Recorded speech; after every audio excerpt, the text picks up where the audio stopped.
इस video lecture में हम गैस टरबाइन का प्रॉब्लम सॉल्व करेंगे। क्वेश्चन दिया हुआ है, एक गैस टरबाइन शक्ति संयंत्र ब्रेटॉन साइकिल पर कार्य करती है। संयंत्र में वायु संपीड़न में 100 किलोन्यूटन पर मीटर स्क्वायर तथा 19 डिग्री सेल्सियस पर प्रवेश करती है तथा 800 किलोन्यूटन पर मीटर स्क्वायर तक संपीड़ित होती है। गैस के तापमान में वृद्धि दहन कक्ष में 980 डिग्री सेल्सियस तक होती है। यदि कंप्रेसर का एफिशिएंसी 0.85 और टरबाइन का एफिशिएंसी 0.88 तो चक्र की तापीय दक्षता ज्ञात कीजिए। Cp का वैल्यू दिया हुआ है 1.005 kilojoule per KG kelvin. English में दिया हुआ है question, A gas turbine plant work on Brayton cycle. Air enter in compressor at 100 kilonewton per meter square at 19 degree and compress to 800 kilonewton per meter square. Temperature of gas increased to 980 degree Celsius at combustion chamber. Take efficiency of compressor is 0.85, turbine efficiency is 0.88. To find the thermal efficiency of cycle, Cp equal to 0.005 kilojoule per KG kelvin. तो सबसे पहले हम Brayton cycle बनाते हैं। इसके लिए TS diagram बनाते हैं इसका।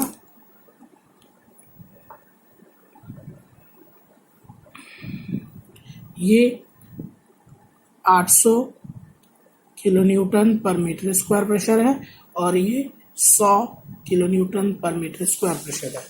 ये हमारा कंप्रेसर वर्क 1 से 2, ये टरबाइन का वर्क 3 से 4।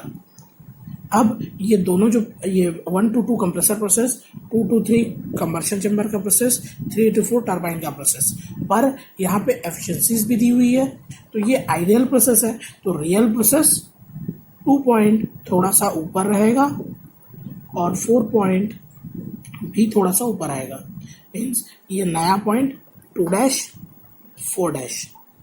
अब हमारा जो प्रोसेस है 1 to 2 कंप्रेसर का एक्चुअल प्रोसेस, 3 to 4 टरबाइन का एक्चुअल प्रोसेस। सबसे पहले टेम्परेचर कौन कौन सा दिया हुआ है? 0.1 का टेम्परेचर दिया हुआ है, 0.1 का प्रेशर भी दिया हुआ है 100 किलोन्यूटन पर मीटर स्क्वायर। तो P1 दिया हुआ है 100 किलोन्यूटन पर मीटर स्क्वायर और T1 दिया हुआ है 19 डिग्री सेल्सियस। केल्विन में बदल दिए इसको, 273 जोड़ के कितना आ गया? वैल्यू आ गया 273 प्लस 19, ये आ गया 292 डिग्री सेल्सियस। और क्या दिया हुआ है? और दिया हुआ है 0.3 का भी प्रेशर, 0.3 का प्रेशर दिया हुआ है जो 0.2 के ही बराबर है। यह है आपका 800 किलोन्यूटन पर मीटर स्क्वायर और T3 कंबर्शन के बाद का टेम्परेचर दिया हुआ है। तो T3 ये दिया हुआ है आपका 980 डिग्री सेल्सियस। केल्विन में बदल दिए, 980 प्लस 273, ये आ गया आपका 980 प्लस 273, वैल्यू आ गया 1253। तो ये 1253 केल्विन। हमने दोनों टेम्परेचर जो हमको चाहिए था वो हमने निकाल लिया। अब अगला प्रोसेस 1 से 2 के लिए यूज करेंगे। प्रोसेस 1 से 2 जो है वो आइसेंट्रोपिक प्रोसेस है, रोटेशनल प्रोसेस है। तो आइसेंट्रोपिक प्रोसेस के लिए प्रेशर और टेम्परेचर के बीच में रिलेशन लिखेंगे। तो रिलेशन है T2/T1 बराबर P2/P1 का पावर गामा -1/गामा। ये रिलेशन आप याद रखिएगा, हर बार यही रिलेशन आपको गैस टरबाइन के केस में यूज करना पड़ेगा।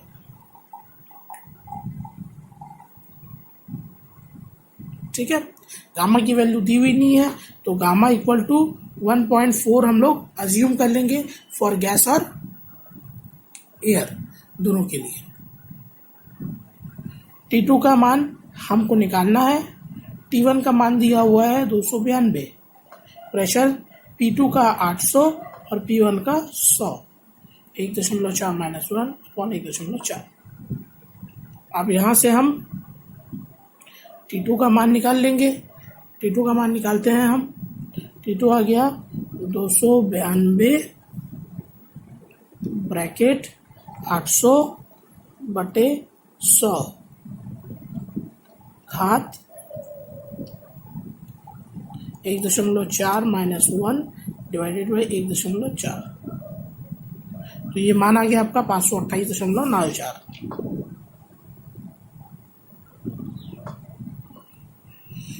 T2 का वैल्यू मान हम लोगों ने निकाल लिया। T2 का मान निकालते साथ ही अब हम अगला निकालेंगे T2 डैश का मान। T2 डैश का मान कहाँ से निकलेगा? T2 डैश का मान निकलेगा कंप्रेसर एफिशिएंसी से। कंप्रेसर एफिशिएंसी क्या होगा? कंप्रेसर एफिशिएंसी होगा T2 माइनस T1 बटे T2 डैश माइनस T1। ये फॉर्मूला आप याद रखिएगा। ये फॉर्मूला हमेशा हर बार कंप्रेसर एफिशिएंसी में यही फॉर्मूला यूज होगा। पॉइंट आप ध्यान रखिएगा, ये जो आइडियल प्रोसेस है वो 2 है और जो रियल प्रोसेस है वो 2 डैश है। ध्यान रखिएगा, इसी के हिसाब से ये इक्वेशन जो है वो बना है। अब कंप्रेसर एफिशिएंसी दिया हुआ है 0.85। T2 का मान हमने निकाल लिया 528.94। T1 का मान 292, T2 डैश 292। अब हम T2 डैश का मान निकालते हैं। T2 डैश का मान निकालेंगे, सबसे पहले इसको इधर पक्षांतर कर लेंगे और उसको नीचे ले आएंगे और जो मान आएगा उसमें इसको पक्षांतर करके जोड़ देंगे। तो ये आ गया। स्टेप बाय स्टेप ही करते हैं, चलिए। 292 इक्वल टू 528.94 माइनस 292 बटे 0.85। ये हमने क्या किया? सिर्फ तिर्यक गुणा किया। अभी मान निकालते हैं 528.94 माइनस 292 भागित 0.85। तो ये मान आ गया 278.75। तो T2 dash minus 292 equal to 278.75। ये T2 डैश इक्वल टू हो जाएगा 278.75 प्लस 292। तो ये प्लस कर दो इसमें 292। ये मान आ गया 570.75। तो T2 डैश इक्वल टू आ गया 570.75 केल्विन। अब हमेशा याद रखिएगा T2 डैश का मान जो है वो T2 से हमेशा ज़्यादा होगा। तो T2 का मान कितना है हमारा? 528.94 और T2 डैश का मान आया 570.75। अब हम कंप्रेसर वर्क निकाल सकते हैं। तो कंप्रेसर वर्क इक्वल टू हो जाएगा CP T2 dash minus T1। CP का मान दिया हुआ है क्वेश्चन में 1.005। तो ये आ गया 1.005। T2 डैश का मान है 570.75 और T1 का मान है 292। कैलकुलेट कर लेते हैं।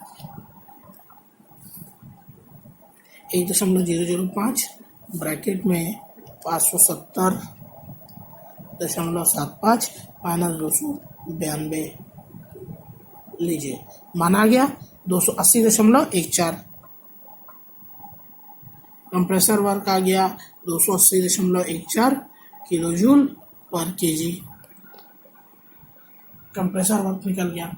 अब Q का मान हम निकाल सकते हैं। Q इक्वल टू होता है CP T3 minus T2 dash. 1.005। T3 का मान है 1200, ये हमने निकाल लिया था 53। और T2 डैश का मान है 570.75। Q का मान निकाल लिया।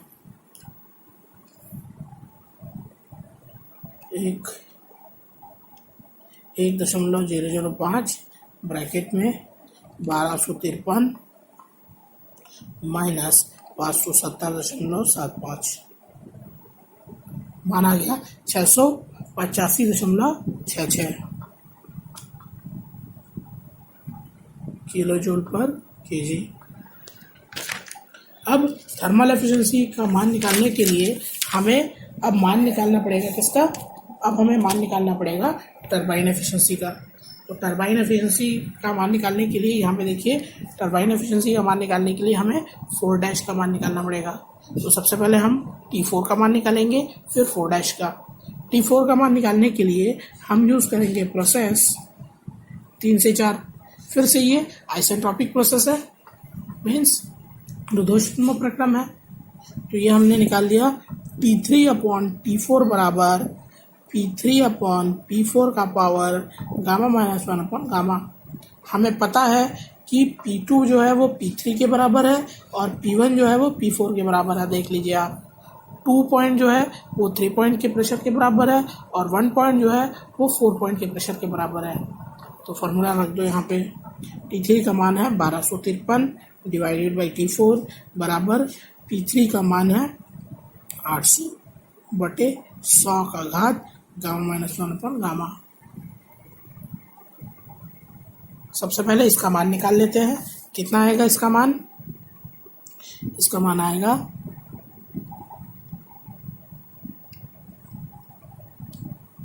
800/100 का घात 1.4 माइनस 1/1.4। ये आ गया 1.8114। तो 1253/T4 equal to 1.8114। T4 equal to क्या हो जाएगा? T4 इक्वल टू आ जाएगा 1253 डिवाइडेड बाई 1.8114। तेरह गुना किया, सिर्फ मान निकाल लेते हैं। 1253 डिवाइडेड बाई 1.8114 मान आ गया। कितना आया? 691.7। T4 equal to 691.73 kelvin.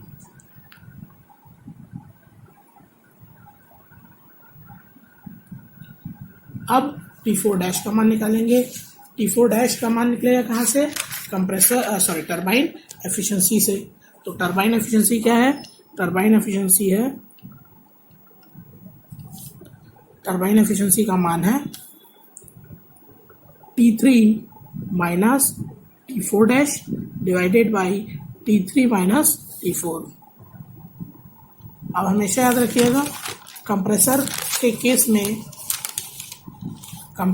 Case में T2 का मान जो है वो कम होगा, T2' का मान हमेशा ज़्यादा होगा। पर कंप्रेसर के केस में T4 का मान कम होगा, T4' का मान जो है वो ज़्यादा होगा।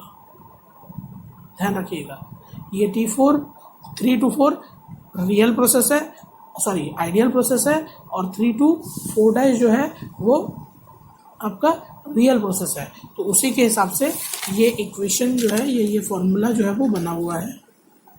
कंप्रेसर टरबाइन एफिशिएंसी दिया हुआ है 0.88, ये टेम्परेचर दिया हुआ है 1253। T4' का मान हमको निकालना है। T3 का मान 1253 और T4 का मान है 691.73।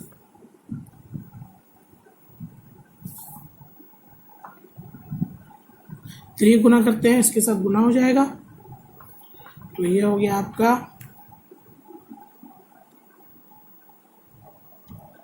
1253 माइनस 691.73 गुना 0.88। तो ये आ गया आपका 493.92 बराबर 1253 माइनस T4'। T4 को इधर पक्षांतर कर दिए, 1253, इसको इधर पक्षांतर कर दिए, 493.92। T4' का मान 1253 माइनस 493.92, 493.92। तो मान कितना आ गया हमारा?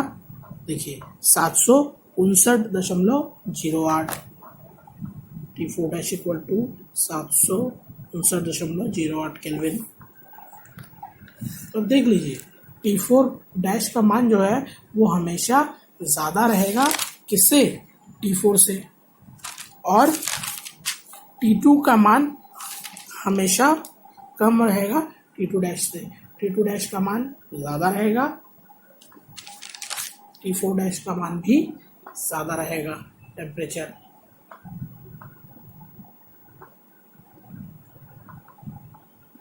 अब ये मान आते साथ ही हम अब टरबाइन वर्क निकाल सकते हैं। टरबाइन वर्क का मान क्या है?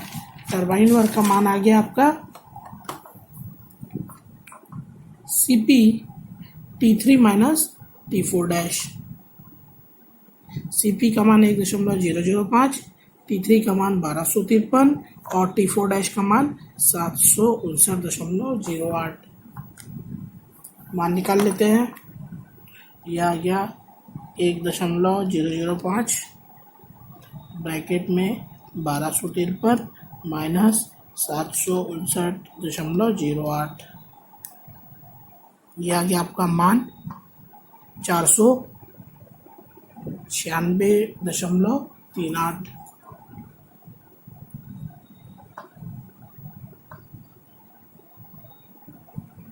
Kilojoule per KG.